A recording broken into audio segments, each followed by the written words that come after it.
បានស្ដីបងប្អូនទាំងអស់គ្នាថ្ងៃនេះគេហទំព័រ video learning នឹងចែករំលែកចំណេះដឹងបាទពាក់ព័ន្ធនឹង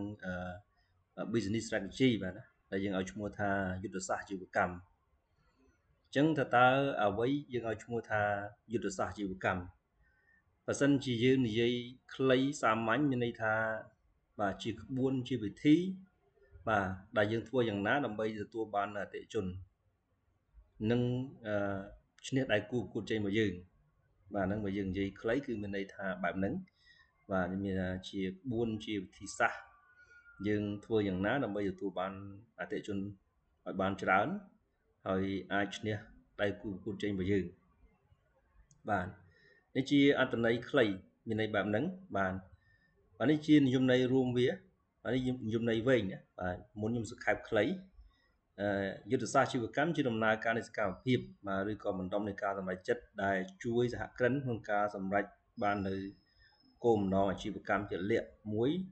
ដែលបានកំណត់បាទនេះមានន័យថាតើគោលបំណងយើងចង់បានអីគេឧទាហរណ៍យើងចង់បានឲ្យចំណូលកើនឡើងបាទអញ្ចឹងតើយើងធ្វើសកម្មភាពបែបណាដើម្បីឲ្យចំណូលយើងកើនឡើងបាទឧទាហរណ៍យើងចង់ឲ្យចំណេញច្រើនជាងមុនណា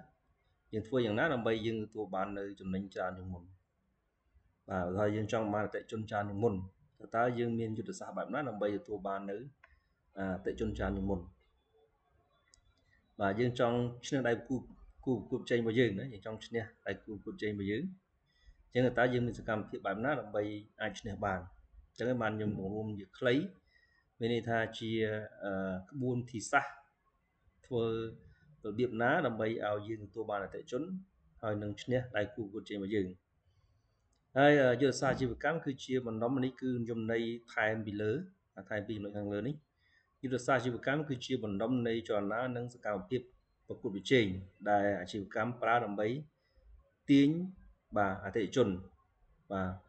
មានន័យដើម្បីទទួលបានអតិថិជនប្រកួតជាមួយនឹងដៃគូប្រកួតជ័យរបស់យើងដើម្បីទទួលបានជោគជ័យបាទប៉ុន្តែការអនុវត្តនិងការសម្រេចចិត្តបានសម្រេចចិត្តនិងសម្រេចបាននៅគោលដៅរបស់ស្ថាប័នបាទហើយវារៀបរាប់ពីរបៀបដែលអាជីវកម្មគួរតែត្រូវបានអនុវត្តដើម្បីឈានដល់បាទទីបញ្ចប់នៃគោលបំណងដែលយើងចង់បានអញ្ចឹងដូចខ្ញុំបានបញ្ជាក់ថាយើងចង់បានអីគេយើងចង់បានចំណូលកើនឡើងឬក៏យើងចង់ទទួលបានអតិថិជនច្រើនជាងមុនឬក៏យើងចង់ឲ្យប្រាក់ចំណេញយើងកើនឡើងឬក៏យើងចង់ឈ្នះដៃគូប្រកួតជាមួយយើងអញ្ចឹងតើយើងធ្វើវិធីសាស្ត្របែបណាណាអញ្ចឹងលម្អិតខ្ញុំនឹងបញ្យល់នៅវីដេអូក្រោយពាក់ព័ន្ធនឹងលម្អិតទៅលើវិធីសាស្ត្រចំណុចមួយបាទដែលវីដេអូក្រោយយើងនិយាយអំពីកម្រិតនៃយុទ្ធសាស្ត្រអាជីវកម្មតើយុទ្ធសាស្ត្រអាជីវកម្មយើងចែកជាកម្រិតប្រមាណបាទក្នុងនេះគឺមាន3ណាមាន corporate strategy business strategy ហើយនិង original strategy បាទអញ្ចឹងវីដេអូក្រោយខ្ញុំបញ្យល់លម្អិតអំពីកម្រិតនៃយុទ្ធសាស្ត្រអាជីវកម្មបើសិនជាលោកអ្នកមានសំណួរកន្លែងណាមួយដែលអត់ទាន់មានចំណុចណាមួយអត់ទាន់អាច comment សួរបានចំពោះគេហទំព័រ video learning គឺមានវីដេអូបង្រៀនជាច្រើនផ្នែកក្រៅពីផ្នែក management យើងមានផ្នែកគណនេយ្យផ្នែកពន្ធផ្នែកសាវនកម្មជាដើមលោកអ្នកអាចចូលទៅកាន់គេហទំព័រ videolearning.com បាទសូមអរគុណបាទ